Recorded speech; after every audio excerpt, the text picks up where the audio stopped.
Hello guys, ఎలా ఉన్నారు అంతా? ఎప్పుడో లాస్ట్ ఇయర్ కలిసాం యూట్యూబ్లో బ్యాక్ వీడియోతో. మళ్ళీ ఇప్పుడే రావడం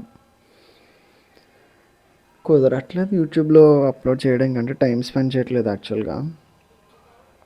చేయాలి అంటే కొంచెం లాంగ్ వీడియోస్ అది ఎడిట్ చేయడం కదా. ఇన్స్టాగ్రామ్లో అయితే ఫాస్ట్గా ఎడిట్ చేసేయచ్చు ఒక 5 minutesలో అలా. సరే, ఈరోజు షోల్డర్ వర్కౌట్ అనమాట. అలాగే మనము ఆ షోల్డర్ కన్నా స్ట్రెచెస్ చేసుకున్నాం, కాబ్రా స్ట్రెచెస్ కూడా చేసుకున్నాం. తర్వాత హిప్, లెగ్స్ కూడా మనము స్ట్రెచెస్ చేసుకుంటాం అన్నమాట. అది ఆ పక్కన నేను తాగిన బాటిల్ ఏంటంటే ప్రీ వర్కౌట్ అంటారు. అది ఎందుకు తీసుకుంటున్నా అంటే మార్నింగ్ వెళ్తున్నాక జిమ్కి అంత ఎనర్జీ ఉండట్లేదు అండ్ హాఫ్ స్కూపే తీసుకుంటున్నాం. మరి ఫుల్ స్కూప్ తీసుకుంటే కెఫైన్ లోడ్ ఎక్కువ అయిపోద్దని, ప్లస్ ఎడిక్ట్ అయిపోతాం కెఫైన్కి ఈజీ. కానీ హాఫ్ స్కూపే తీసుకుంటున్నా అండ్ ఇప్పుడు తగ్గిస్తాను కొంచెం. అంటే కొంచెం ఈ సెషన్స్ కొంచెం గట్టిగా చేయడం వల్ల ప్రీ వర్కౌట్స్ తీసుకోవాల్సి వస్తుంది. అండ్ విషయం ఏంటంటే లైఫ్లో అందరూ సక్సెస్ అవ్వాలని అనుకుంటారు. కానీ మనము సక్సెస్ అవ్వాలంటే ఫస్ట్ ఏం చేయాలి? కొన్ని త్యాగాలు చేయాలి, కొన్ని సాక్రిఫైస్ చేయాలి. అవి చేయాలని మర్చిపోతుంటారు చాలామంది. సక్సెస్ అవుతాం, ఓకే సక్సెస్ అయిపోవాలి, నేను సక్సెస్ అయిపోవాలి అనుకుంటారు. కానీ ఆ సక్సెస్కి కావాల్సిన త్యాగాలు చేయరు. చేయకపోతే ఎలా అయింది? అవ్వదు కదా అలాగా. గ్రోత్ డిమాండ్ సాక్రిఫైస్ కదా, అది అయిపోయింది. తర్వాత ఈ షోల్డర్ రొటేటర్ కఫ్స్కి స్ట్రెంథనింగ్ కోసం ఇది చేసుకుంటాను రోజు. ఇది కూడా అంతే. లోపల రొటేటర్ కఫ్ మజిల్స్ అని ఉంటాయి, 4 మజిల్స్, సిట్స్ అంటారు వాటిని. ఆ మజిల్స్ స్ట్రెంథనింగ్ అయితే తర్వాత నీకు షోల్డర్ అనేది స్టేబుల్గా ఉంటుంది ఇలా హెవీ మూమెంట్స్ చేసినప్పుడు. ఇంజూరీ అవే ఛాన్సెస్ తక్కువ ఉంటాయి అన్నమాట. కొంచెం వాయిస్ ఓవర్ కొత్త కదా, కొంచెం తడబడుతున్నాను. అలవాటు అయిపోద్దిలే చేసే కొద్దీ. సో మనం మిలిటరీ ప్రెస్ చేసుకున్నాం స్మిత్ మిషన్ మీద. ఇది ఎందుకు చేసుకుంటున్నామంటే మనకి అది కాంపౌండ్ మూమెంట్ కదా, సో కొంచెం స్టెబిలిటీ ఉంటుందని చేస్తున్నాను. అండ్ డీప్ స్ట్రెచ్ వరకు తీసుకెళ్తాను ప్రతిసారి. ఈ మధ్యనే తీసుకున్నాను కొత్త రిస్ట్ స్ట్రాప్స్. తర్వాత వెయిట్ పెంచినాం, చేశాను కొన్ని రెప్స్, ఎంత వస్తే అంత. ఫస్ట్ టైం అంత వెయిట్ వేసి చేయడం.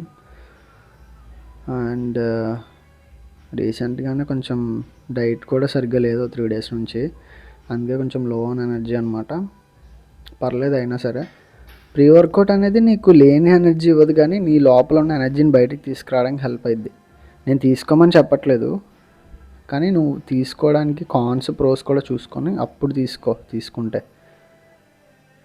అండ్ వాటర్ ఎక్కువ తాగాలి ప్రీ వర్కౌట్ తీసుకున్నప్పుడు. ఇది మనకి ఫ్రంట్ రైజెస్ అనమాట. ప్రాపర్గా నీకు ఫ్రంట్ డెల్ట్ అనేది ఐసోలేట్ అవుతుంది ఎక్సర్సైజ్లో మీరు చూసుకున్నట్టయితే. తర్వాత పోజింగ్ చిన్నగా.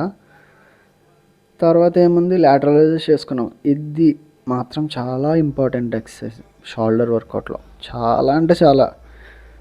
నువ్వు షోల్డర్కి లాటరల్ రైజెస్ చేసుకొని ఆ రియర్ డెల్ట్కి ఒక 2 ఎక్సర్సైజులు చేసుకుని వెళ్ళిపోతే సరిపోద్ది. ఎందుకంటే నువ్వు చెస్ట్ చేసేటప్పుడు, ఇంక్లైన్ చెస్ట్ చేసేటప్పుడు ఎలాగో నీ ఫ్రంట్ డెల్ట్ అనేది యాక్టివేట్ అయ్యిద్ది.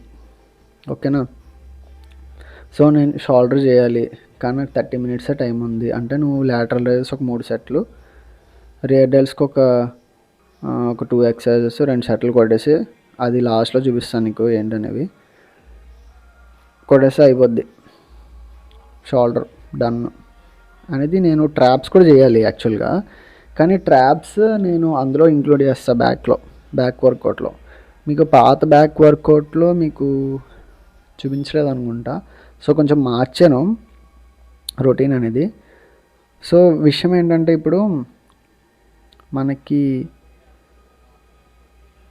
ప్రెషర్ వచ్చినప్పుడు చాలామంది బ్రేక్ అవుతారు, కానీ ప్రెషర్ని హ్యాండిల్ చేయడంలోనే గ్రోత్ ఉంటుంది. అంతే కదా?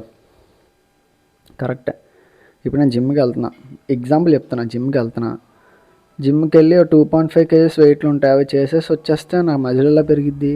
3-4 years నాలో చాలా చేంజెస్ వచ్చాయి. మీకు తెలుసో తెలీదో, ఇన్స్టాలో కానీ నన్ను ఫాలో అయ్యే వాళ్ళకి తెలుస్తుంది చాలా చేంజెస్. అప్పుడు చాలా బక్కగా ఉండేవాడిని, ఎలా గ్రో అయింది నా మజిల్? స్ట్రెస్లో గ్రో అయింది, ప్రెషర్లో గ్రో అయింది. సో నువ్వు కూడా లైఫ్లో గ్రో అవ్వాలంటే స్ట్రెస్ ఉండాలి, ప్రెషర్ ఉండాలి, కానీ నువ్వు హ్యాండిల్ చేయాలి. ఓకే, నేను మజిల్ పెరిగిందని 2 ఇయర్స్ 3 ఇయర్స్కి నాకు చాలా వరకు మజిల్ పెరిగింది. అలా జిమ్ మానేసానా? లేదు. ఎప్పటికప్పుడు మనం ఛాలెంజ్ చేసుకుంటూ ఉండాలి. మనం విజిట్ ఛాలెంజ్ అవ్వాల్సి అనమాట. సో ఇప్పుడు ఈ ఎక్సర్సైజ్ ఉంది. స్టార్టింగ్లో సింగిల్ రాడ్ ఒకటే నేను ఎత్తి చేసేటోడిని అప్పట్లో, ఒక 3 ఇయర్స్ బ్యాక్. కానీ ఇప్పుడు ఇటు సైడ్ 10 అటు సైడ్ 10 రాడ్ అంటే ఒక 40 ఇయర్స్ ఉంటుంది.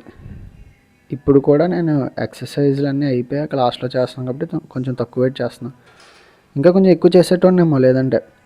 అలా అని చెప్పి నేను మజిల్ పెరిగిపోయింది కదా ఇంట్లోనే కూర్చుంటానంటే కుదరదు. ఎందుకంటే నన్ను నేను ఛాలెంజ్ చేసుకోవాలి. రోజు న్యూ రిజల్యూషన్స్ పెట్టుకుంటూ ఉండాలి, న్యూ గోల్స్ పెట్టుకుంటూ ఉండాలి, వాటిని చేస్తూ ఉండాలి, వాటిని అచీవ్ చేస్తూ ఉండాలి.